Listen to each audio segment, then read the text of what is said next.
and of course protesters, where crowds are gathering. They are chanting various chants here, and there have been certain moments of tension right now, though, and I want to emphasize this. As you can see, it is peaceful, but all eyes on whether it will remain so. And the state of California is right now, just moments ago, filing a major lawsuit against President Trump for his deploying and using the National Guard without the state's approval. You just heard the sheriff of LA County saying he's confused as to why this would have happened. They did not think that they needed the National Guard and that they have this under control. The Attorney General of California is going to be with me in just a moment. I want to go to the White House right now and Kristen Holmes. So, Kristen, this lawsuit, just as I am speaking, has been filed here by the state of California against President Trump over the use of the National Guard. What is his response to the situation, and is he relishing what he's watching unveil here in Los Angeles? Well, of course, whether or not he's relishing it in terms of what he can do using the federal government, that remains unclear. But one thing he is relishing is these personal attacks that he keeps lobbing at Governor Newsom. I mean, we know that there are two real pathways here that are happening. We see this personal attack on Newsom where he says that he should be arrested at one point. Then he's asked why Governor Newsom should be arrested, and he says his biggest crime was running for governor. I mean, these are just like personal attacks off to the side. But as for what's actually happening, we are watching Trump systematically work around the government, the state government of California, to pull these federal levers. And it's not clear when he's going to stop. We obviously know he has sent in the National Guard. Then he sent in 700 Marines. The big question, of course, is whether or not he might, at the end of the day, invoke the Insurrection Act. And right now I'm being told that it doesn't seem as though that's happening. Now, of course, they're all sitting around waiting to see what exactly happens tonight. And I am told that nothing is off the table. This could escalate and escalate quickly. And I will note, we've seen a number of his cabinet secretaries in and out of the White House today. We know a lot of them have been having conversations surrounding what they are going to do in Los Angeles. And right now, it appears as though they are in somewhat of a holding pattern as they see how tonight's protests unfold. Kristen, thank you very much. Of course, we're going to be here tonight throughout those protests. California Attorney General Rob Bonta joins me now. And Attorney General, I appreciate your time. I know you have just filed this lawsuit against President Trump regarding his... Let's see. Okay. Let's just watch here. We're just stepping back a little bit while the crowd moves. All right. Attorney General Bonta, I don't know if you have returned, if you can see what we're looking at. But what we're looking at is that the California National Guard, they just came out here with weapons pointed at the crowd, and people started running away. Now people are starting to come back. All right.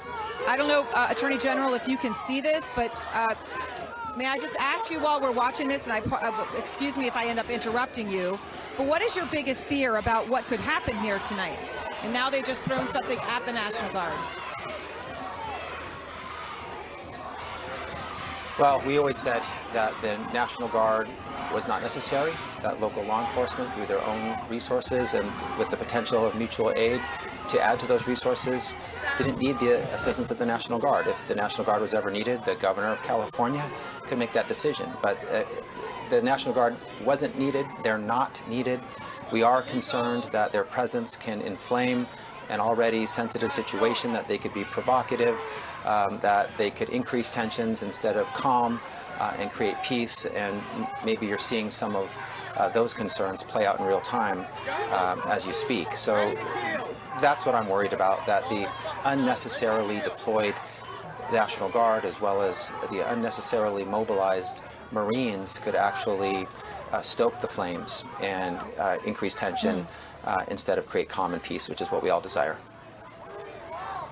So, Attorney General, stay with me here as we're watching this. I do just want to say, you know, some of these officers that came out are in ready position. They have weapons that would fire rubber bullets, pepper balls. The crowd is back now chanting, "We want peace," some of them putting their arms up. Kyung La is with me on the other side. And Kyung, you actually saw what may have precipitated this sudden standoff, this escalation. Was it something that was thrown?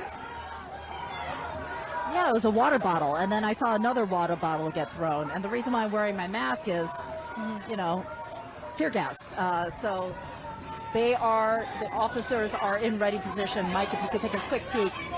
Here's a better, closer up look at what is the second wave of law enforcement that has moved in, definitely a different posture.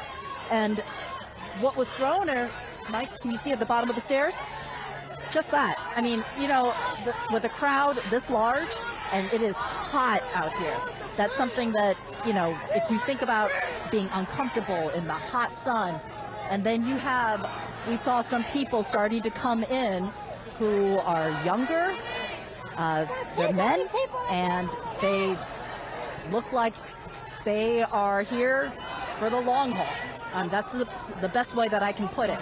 And so it takes just a few of these water bottles, maybe somebody getting pushed into this crowd, and then you have a reaction. Yeah. So that's what we've seen over the last 24 hours, last 48 hours, is that something very simple will then lead to this sort of conflict. And we'll just keep watching.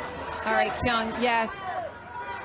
And Attorney General Bonta, I also will emphasize just here, I'm probably 15 feet away from the officers. Some in the front of the crowd are 5 feet away.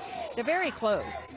And the crowd's a lot bigger than the number of officers, who obviously are heavily armed, and they have the rubber bullet guns, they have the pepper ball guns, they have the masks up. They are also very young, and they look pretty unsettled, and some of them pretty nervous. How worried are you about this? We're literally, what we did see, and I could actually hear it, that was one water bottle. And all of a sudden you had all of these officers coming out with their guns pointed, rubber bullet guns, pointed at this crowd, causing the crowd to start to run. Well, it's all very sensitive and very delicate, and as you can see, and it was all preventable and avoidable. The National Guard does not need to be there. The Marines do not need to be there. The governor never called them in. Local law enforcement had the situation under control, ready to meet the moment with their resources and the potential of mutual aid. So this is very unfortunate, completely avoidable, unnecessary, and by the way, unlawful. Let me just be clear about that. We brought a lawsuit today that makes it clear that the authority upon which President Trump relies and Pete Hegseth relies for calling in the National Guard does not allow them to call in the National Guard. They are trying to exercise authority they do not have. In order for them to call in the National Guard, there needs to be a rebellion. There's not. There needs to be an invasion. There's not. There needs to be an assessment that the regular forces can't execute the laws. That has not been determined either. And no matter what they rely on among those three elements as a basis for calling in the National Guard, they need to issue the order through the governor, meaning the governor needs to consent to calling in the National Guard, which not only did he not do, but he strenuously objects to the National Guard coming in. So we are very adamant, resolute, committed to the proposition that the president can only do lawful things and not unlawful things. That's why we brought our lawsuit. So, Attorney General, let me just ask you about the timing here, because obviously you have large crowds, you have a tense moment, and you have no obvious way for it to dissipate. And you have filed this lawsuit as there are, what, an additional 1,700 National Guard that have been called up. How fast does this lawsuit move through the system? I mean, is it fast enough? If we seek a certain relief, we can get it within hours. In our other 23 cases in which we sued the president in the last 20 weeks for breaking the law, which is something he's done consistently and blatantly, we've sometimes got orders within hours after we filed. So the court system works more slowly than we'd like sometimes, but can move very rapidly under the right conditions, such as the conditions in this case. All right, well, we will see what happens. And Attorney General, I appreciate your time. Thank you very much. Attorney General for the state of California. And up next, I'm going to be joined by a photographer who has